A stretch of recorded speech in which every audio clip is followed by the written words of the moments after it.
There's this one pilot that has been on my plate for months. I think it's called something like Train of Infinite. What was that sign they had? Oh,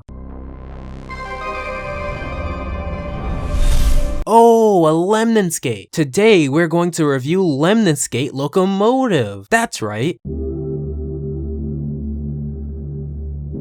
Ayo, what is up everyone? It is the ALPHAJ of the ALPHAJ Show, and today we're going to be talking about the Infinity Train pilot. Since the show has been greenlit, if anyone out there wants to get caught up, I'm going to be going through the pilot, so let's begin. So the pilot starts off in this barren wasteland with this synthious, mysterious-like music. Sounds like something I would hear in the 80s or something. You can tell that this infinity sign is going to be a big part in the idea of the show. We see different cars that, although they haven't been explored, it gives you an idea of what the environment is going to be like. We meet the orange-haired main character Tulip, voiced by Ashley Johnson, the same person who voices Tara in Teen Titans. Fun fact, who has this weird number on her hand, in which she cannot get off. She has no idea how it got there, nor does One, this robot, who seems to balance its optimistic and pessimistic side quite literally. There was another cartoon that did this. I believe it was two heads. One was happy and the other was sad, and I can't remember it, and it's driving me crazy. What was this character?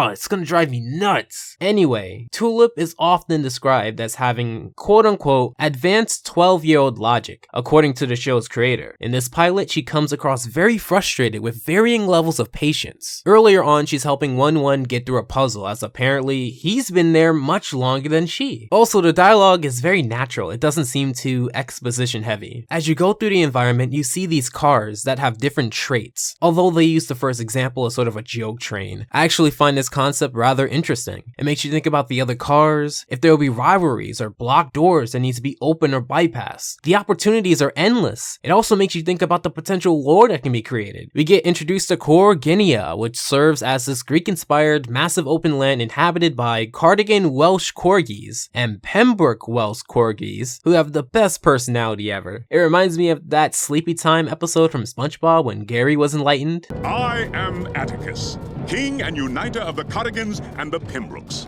I extend to you my greetings. I love the concept of this advanced society, and through that we see things that we would think is pretty primitive, and things that you would only see dogs doing, like getting excited when a new person's arrived in that way. It just makes it all the better. The leader is named Atticus, and he'll be a pretty neat character continuing into this short. We get introduced to this land, and while this is happening, the water is rising there. Besides the lovely dog-door aesthetic, I also like how despite having this ancient Greek atmosphere, they do a lot of things that would satisfy only a dog. Maybe this is what would happen if dogs were the dominant species. Really makes you think. Like, how did you even make the columns? Anyway. Let me see if it's gone yet. Well, looks like I'll have to start writing his obituary. Awfully morbid little thing, aren't you? Yes he is. I do wonder if he would be a potential problem though. Like if his character is just gonna continue the theme of always being pessimistic and pretty much predictable. I get that he's a robot and that he may have been programmed to be that way, but considering that this is a cartoon and you can easily change anything, I think you can easily expand the concept of One. Anyway, they go off to inspect this danger in one of the funniest scenes of this short. Didn't you want to go outside? Yes. Outside? No. Outside? Well, Outside? maybe. Come on. Well, Want to go outside right now? No. You want to do it? You want to go outside? Yes, I want to go outside. Oh, I hate to pick. I really do hate to pick at this, but I have one tiny nitpick. I just really wish her mouth and what the voice actress was saying was in tune better. The tone of the voice actor sounds happy, and Tulip's expression looks quite confused or neutral. So with this ongoing problem in Corginia, which I really like to say by the way, Tulip is really against helping out Atticus in his problem, instead wanting help on hers. Now some people may point out this double standard, but I actually fully support a character like hers. We have enough Finns, and Stevens and KOs and Stars and all of those other types where they always want to help everyone and be optimistic in their first season. I kind of feel like she has this real layer of being selfish. Yes, she's the protagonist, but that doesn't mean she always has to be all there yet. Look at Danny from Danny Phantom. He wasn't all there mentally or in ability when he started. Maybe that's why I gravitate towards Gumball and Tulip more, because we don't see that many openly, sometimes selfish protagonists in non-adult animation. She eventually decides to help out Atticus with another funny scene to show. Upon there, they realize that the shadow may have been big, but the light source was the true thing to blame here. I enjoy how Atticus just destroys the spider because in his perspective, this is his big battle, and this is why he's king. He can go back to his subjects and talk about this massive climb to the top, the monster towering over them, and his fierce back and forth. I mean, you know what they say. Until the lion tells his side of the story, the tale of the hunt will always glorify the hunter. So my number... Of course. Yeah, of course, nothing happens. I could travel for years on this ridiculous train and nothing would get better. Why is this thing on my hand? I just wanna go home.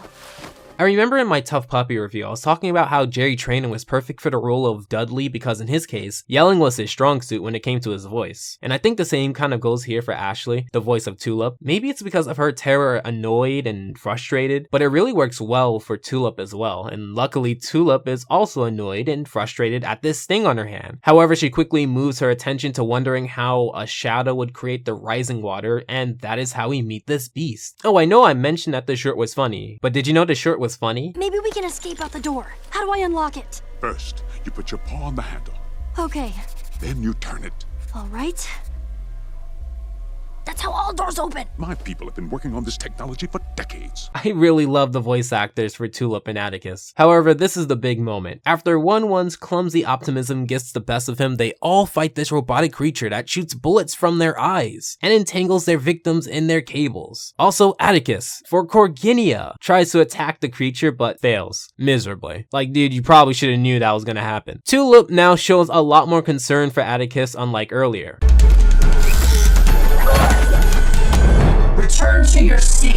It is with this that you would think a steward or stewardess would say. It's weird. And I feel like we're either gonna see a lot or a very, very small amount more of this creature. It could be the mysterious villain who comes back at the end, or maybe we see it in every episode. Maybe it's more. I mean, just look at it. It's a bunch of circuits. I wonder who's leading a train. Anyway, the short ends when Tulip realizes the number on her hand goes down, realizing her first clue, and that was the Infinity Train short or pilot. I really do enjoy this short. I feel like it created a lot of mystery, but also a lot of comedy. I can really see this being what regular show was, and bridge the younger audience with the corgis and comedy, but also the older audience with its mystery and possible lore. And I'll be covering this a lot more, like other newer Cartoon Network shows. As always, let me know what you think, any theories that you may have, or if you want me to cover anything else. And before I go, as a small gift to you all, it would mean the world to me if you can check out my friend's take on Infinity Train as well in the description below. Also, side note, did you know that Cartoon Network unlisted this corgi video they made? I wonder why. Anyway, big thanks to my patrons who supported me in April. I just want to read off the list, as this is the first video I'm actually writing in April. So much thanks to Benjamin Fenty, the one and only CR Martin, Cartoon Nation, Green Ninja Lord, Heba Assad, Jake McFarland, Josh Strider, Cole, Mari Akutsu, Noah, Rabbit Tears Blog, Ross Pitt, Teddy Wolfganger, The Crimson Mayhem, and V Gold. And if you want to become a patron, please just click the link down below and donate whatever you feel. There's tons of perks there, just make sure to read it. You get charged at the first of the month. I'm very open and transparent with what I do there. Anyways, make sure to tap the bell when you want videos immediately when they come out. And if you really like this video, I highly suggest you check out Cartoon Network's 12 Facts on Infinity Train. They put this out very recently at the time of recording this.